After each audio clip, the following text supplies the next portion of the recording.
جو نبی سے میرے آشنا ہو گیا اس کا دل آئینہ آئینہ ہو گیا. کہہ رہا ہے خدا خود یہ قرآن میں، کہہ رہا ہے خدا خود یہ قرآن میں، جو نبی کا ہوا وہ ہمارا ہو گیا. اب میں بہت ہی ادب کے ساتھ ہمارے مہمان معظم حضرت مولانا افتخار صاحب دامت برکاتہم العالیہ سے ہم درخواست کرتے ہیں کہ حضرت والا تشریف لائیں اور رسول اللہ صلی اللہ علیہ وسلم کی سیرت کے عنوان پر ہم سب کے دلوں کو تازگی بخشیں.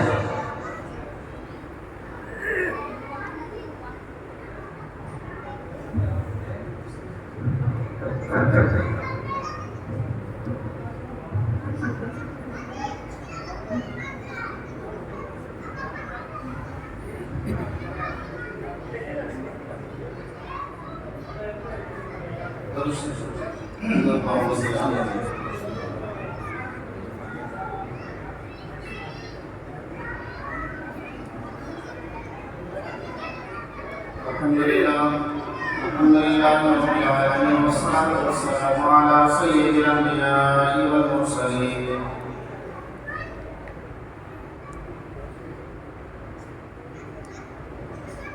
اعوذ باللہ من الشیطان الرجیم. بسم اللہ الرحمن الرحیم. اليوم أكملت لكم دينكم وأتممت عليكم نعمتي إلى آخره. صدق الله العظيم.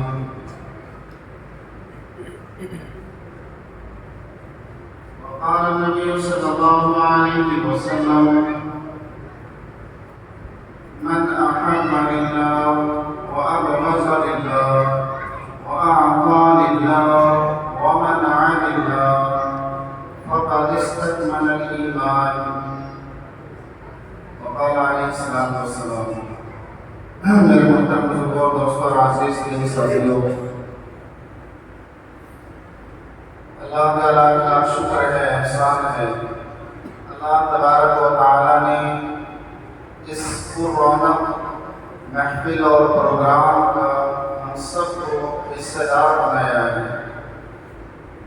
مجلس کے اعتبار سے بھی، سامعین کے اعتبار سے بھی اور کہنے سننے کے اعتبار سے بھی.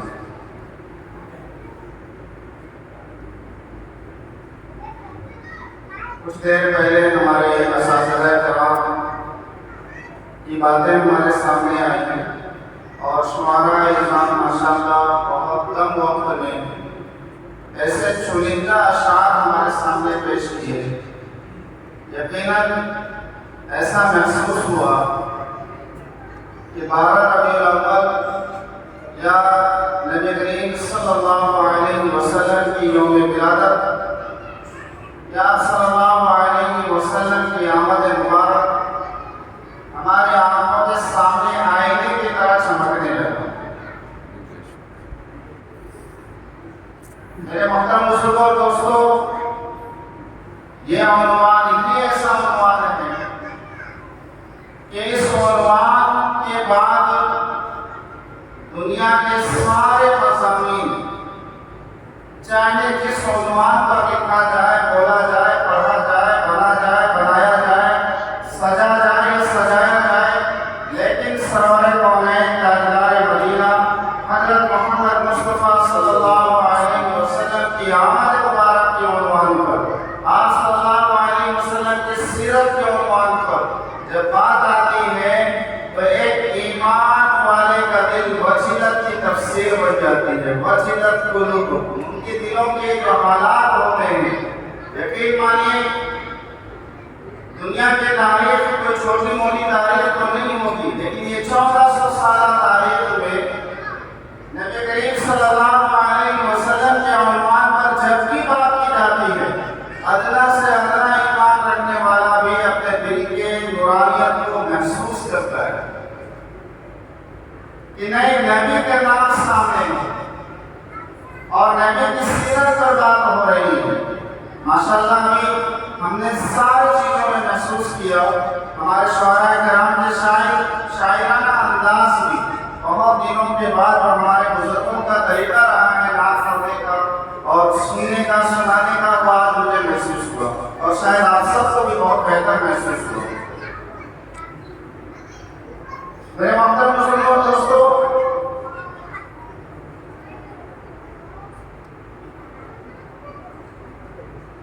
آپ صلی اللہ علیہ وسلم کے زمانے مبارک میں ایک اہم واقعہ پیش آیا۔ میں اس واقعے کے ساتھ ساتھ آج کے حالات میں آپ سے جوڑنا چاہتا ہوں۔ ایک ملعون شخص مدینے سے تقریباً 700 کلومیٹر کی دوری پہ رہتا ہے۔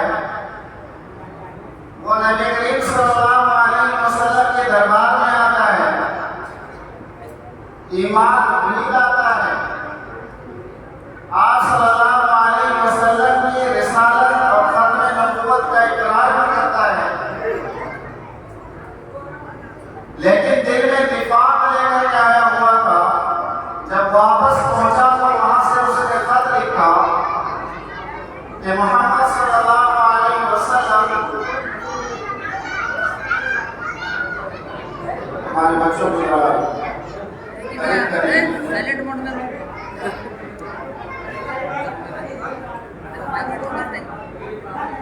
خاموش بیٹھ جاؤ بچے، خاموش بیٹھ جاؤ، آپ لوگ ادھر بیان دیجیے۔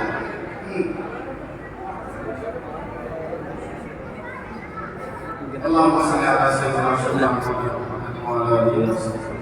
آپ لوگ قریب آ جائیے، شاید ہم لوگ بکھرے ہوئے اس لیے مجمع کو نہیں پا رہے۔ یہ ٹھیک ہے یہ دائرہ، مگر آپ لوگ قریب آ جائیے۔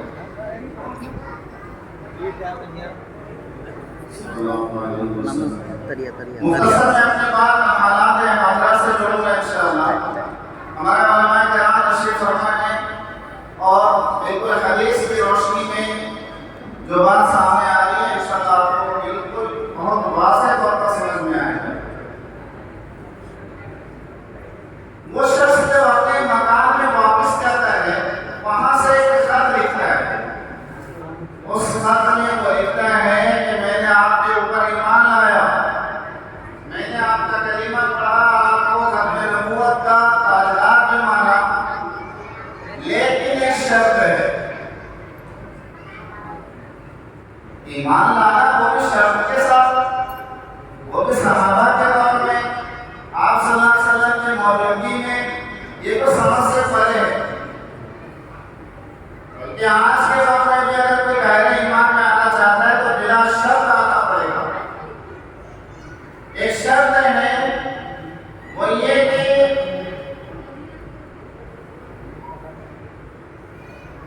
آپ نبی ہیں، لیکن آپ یہ وصیت کر دیجئے کہ جب آپ نعوذ باللہ دنیا سے چلے جائیں گے تو آپ کے بعد نبی میں بنوں گا۔ آپ کی نبوت میں پارٹنرشپ چاہیے۔ اگر آپ اس چیز کو نہیں مانتے ہیں تو کم از کم اتنا مان لیجئے کہ عرب کے کچھ حصے کے نبی آپ بن جائیں، کچھ حصے کا نبی میں بن جاؤں، نعوذ باللہ۔ اور اگر آپ یہ بھی نہیں مانتے ہیں تو آپ اگر میں نبوت کا دعویٰ کروں تو میرے نبوت کے دعوے پر آپ روک نہیں لگائیں گے۔ یہ تین باتیں اس نے رکھی، سمجھ رہے بات کو؟ اب آپ کہیں گے کہ ایسی باتیں اس زمانے میں کیوں ہوئی ہیں؟ بالکل ہوئی ہیں۔ آج کے حالات سے آپ فوراً پریشان ہو جاتے ہیں، آپ پریشان ہو جاتے ہیں، نہیں، اس طرح کے حالات اس زمانے میں بھی آئے ہیں۔ کون نبی، کیسے نبی، کس طرح کے نبی، کتنی شادی، فلاں فلاں جو آج باتیں آتی ہیں، اس طرح کی باتیں اس زمانے میں بھی آ چکی۔ یہ تین شرطیں اس نے رکھی۔ نبی کریم صلی اللہ علیہ وسلم کے سامنے جب وہ خط آیا تو آپ مسجد کے باہر اس خط کو پڑھ رہے ہیں، پڑھتے پڑھتے صحابہ کی بھیڑ لگی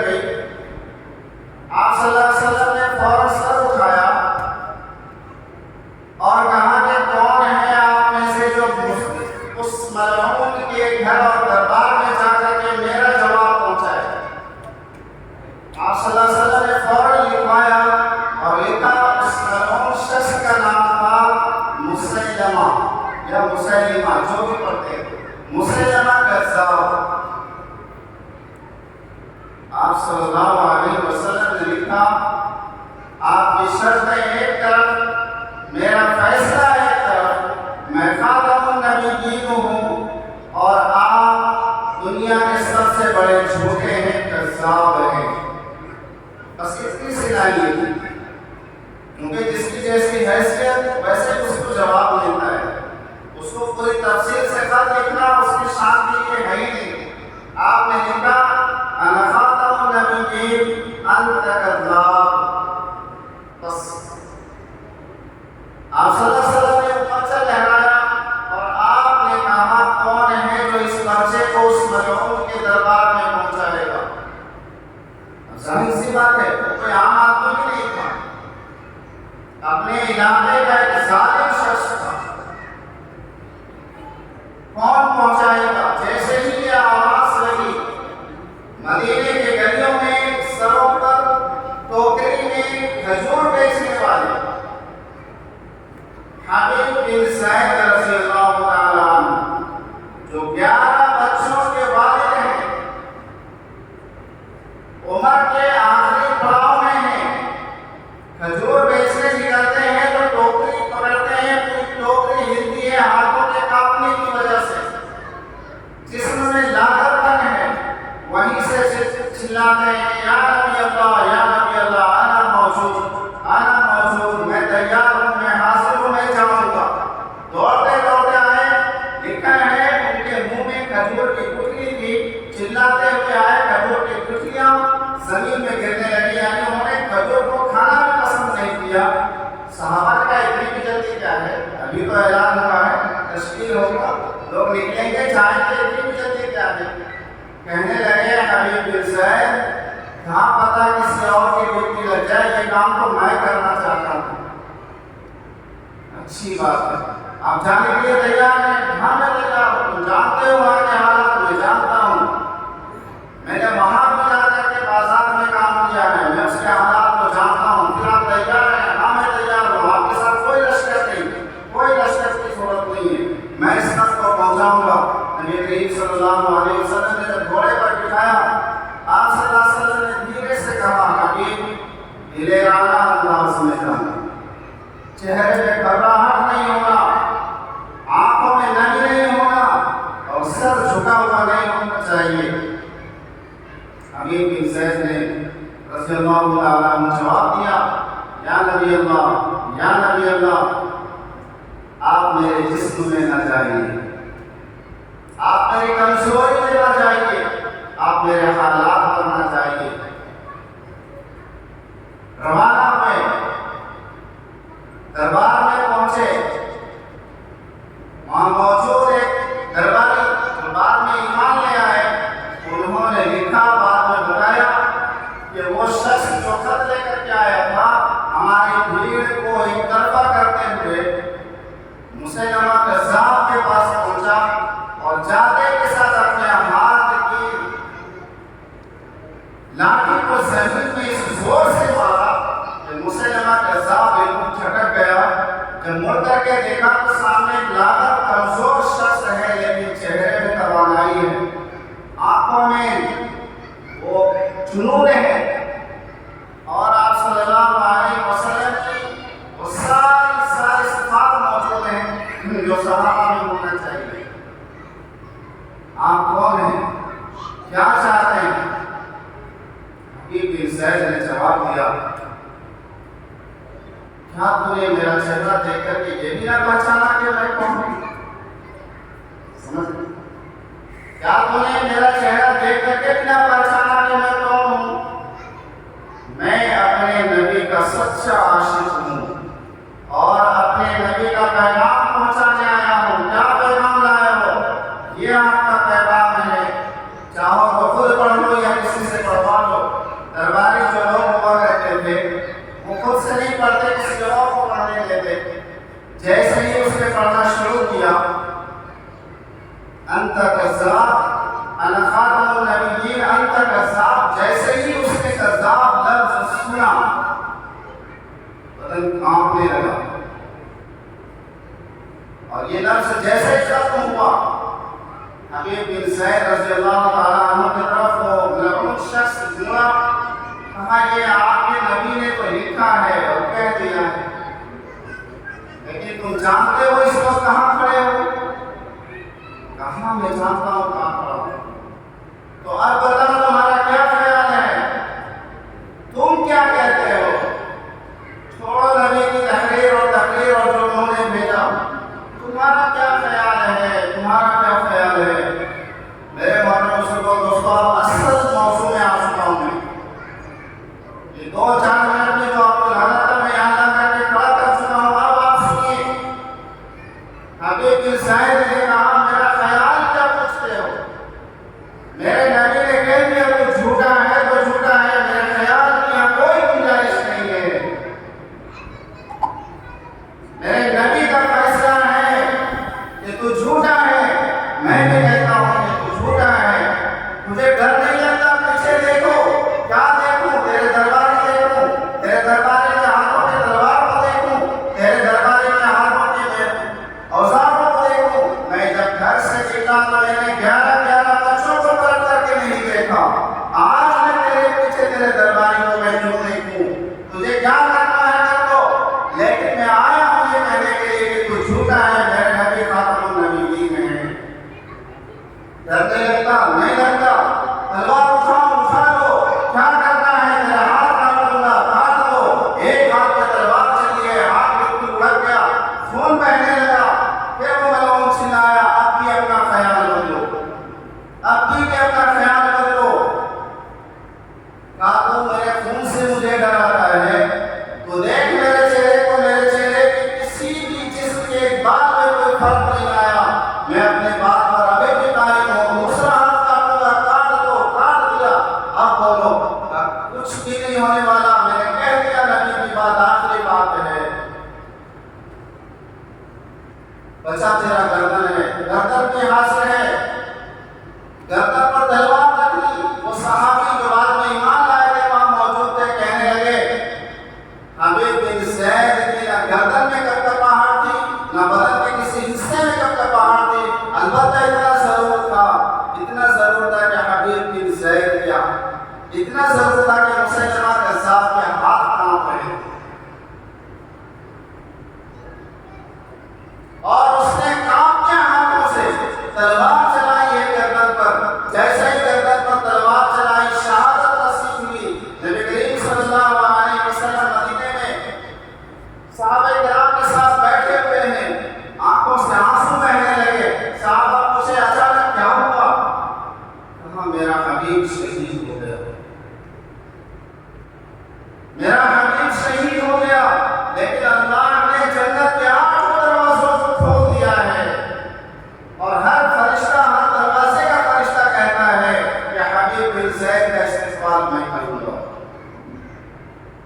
میرے محترم مسلمان دوستوں، میں بات کو ختم کر رہا ہوں اس واقعے کے بعد یہ کہتے ہوئے، آج مسلمہ کذاب کی تعداد ایک نہیں ہے، ہر شہر میں ہے، ہر اسٹیٹ میں ہے، ہر ملک میں ہے۔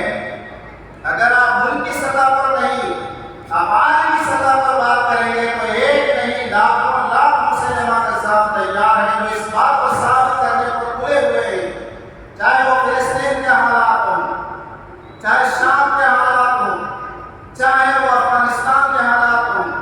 اب برجستہ نام لے کر کے کہنا پڑے گا، جہاں کے بھی حالات ہو گئی، ایک مسلمہ کذاب نے تلواریں کام رکھی ہے اور ہم سے پوچھ رہے ہیں کہ بتاؤ تمہارا کیا خیال ہے؟ میرے ایمان والوں بھائیوں، چھوٹی مجلس سے پوری آواز جہاں تک جا رہی ہے، ایمان کا دائرہ اتنا مضبوط کیجیے، خیال کی گنجائش نہیں ہے۔ میرے نبی کا فرمان ہے، وقت کا ملکیت اللہ کا مال ہے، آنکھوں میں ڈٹ کر کے بولا جائے، ہماری مسجدیں اللہ کی ہیں، ہمارے قبرستان اللہ کے ہیں، ہمارے مزارات اللہ کی ہیں، ہمارے تمام تر درگاہیں اللہ کی ہیں۔ ان ساری چیزوں میں خیال نہیں پوچھا جائے گا یا مشورہ نہیں کیا جائے گا، ای میل پر کوئی فیصلہ نہیں ہوگا۔ یہ ہمارے بڑوں کی آج ہندوستان کی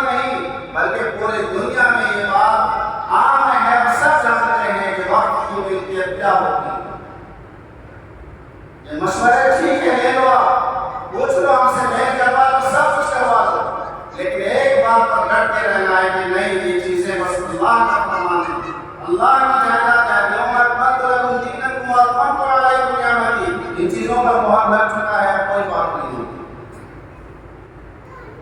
آتے آئیں کہ کہیے مسلمہ کے صاحب آپ سے پوچھیں گے آپ کے مسلموں کا کیا معاملہ ہے، دیکھ لو جن کی کاغذ سے دیکھنا ہے، لیکن انلیگل کے نام پر ہمارے مسجدوں کی دیواروں سے چھیڑ چھاڑ کرنے کا حق آپ کو نہیں ہے۔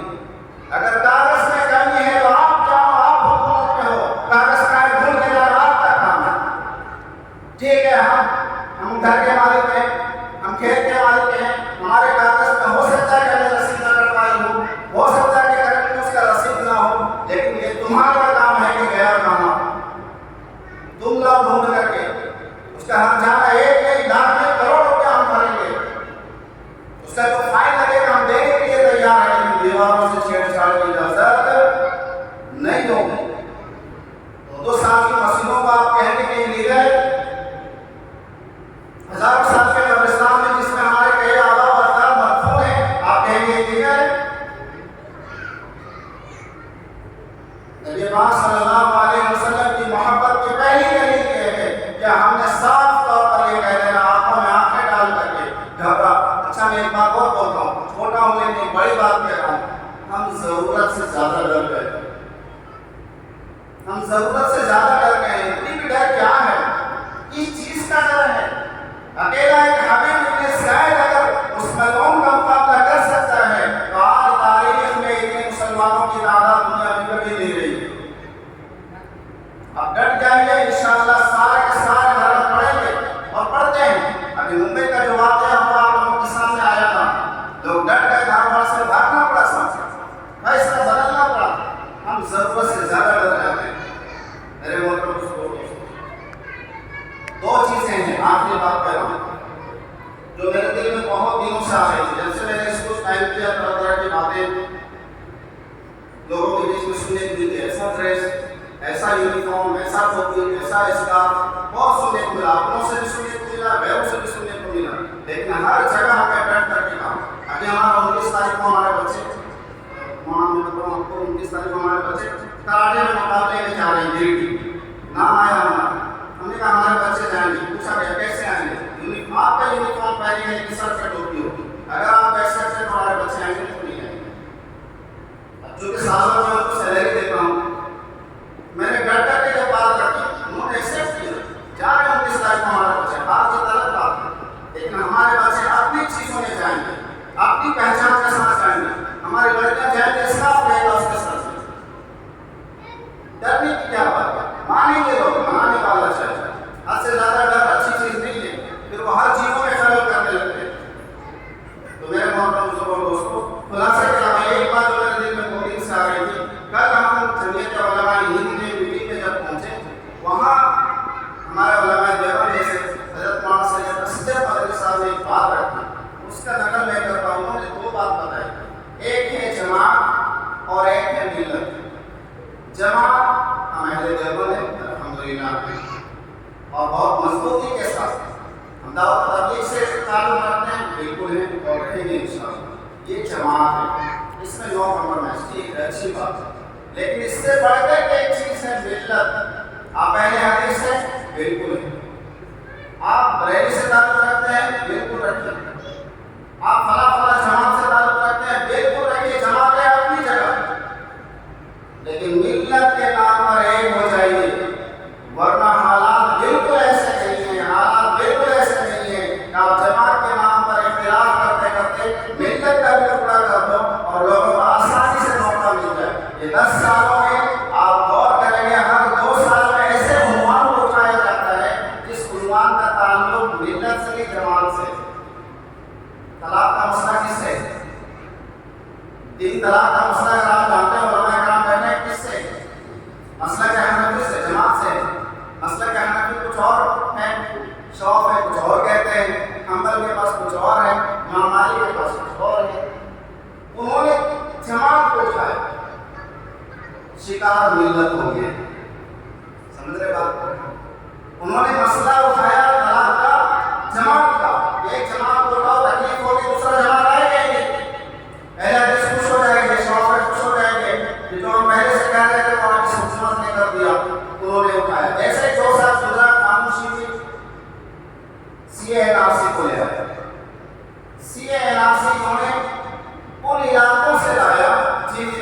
مسلمانوں کی تعداد زیادہ ہے، چاہے وہ کشمیر کا ہو یا بنگال کا ہو یا فلانا کا، بیچ کے مسلمانوں کو زیادہ درد اس کا نہیں، تو یہ الگ الگ جماعتوں کے حساب سے مسئلے کو لاتے ہیں، لیکن نقصان ملت کا ہوتا ہے۔ اب یہ وقت والی ملکیت شاید اس حکومت نے سوچا نہیں تھا کہ ہم اس بار ملت کو چھیڑ رہے ہیں، اندازہ اس کو نہیں ہوا ہوگا۔ تو خیر خلاصہ کلام یہ ہے کہ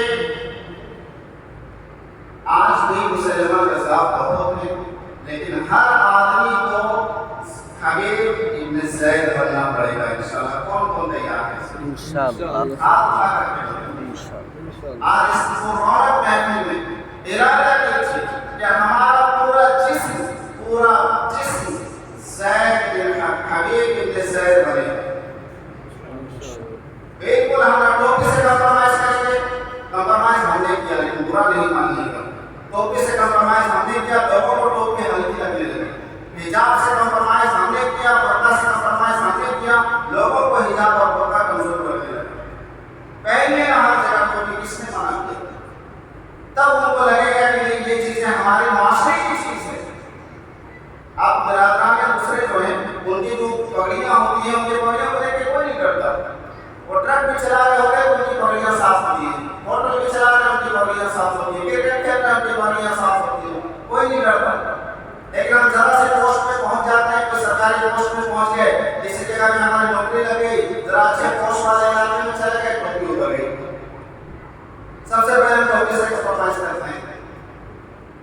تو کم از کم اپنی پہچان کو، اپنی شناخت کو ہم باقی رکھیں، پوری کوشش ہو ہماری طرف سے کہ ہم غیروں کے بیچ میں، آپ یقین نہیں کریں گے، آپ کے امام صاحب بتائیں گے، آپ کے امام صاحب کے گھر کے پاس 50-60 مسلم ہیں، میرے گھر کے پاس اکیلا میرا گھر 300 غیر مسلموں کے بیچ میں، لیکن اسی کے پاس میں رہتا اور آج تک کوئی اختلاف نہیں، بلکہ باضابطہ وہ ہمیں دیکھ کر کے عزت میں ہمارے ساتھ کھڑے بھی ہو جاتے ہیں، کوئی نقصان کی بات نہیں ہوتی۔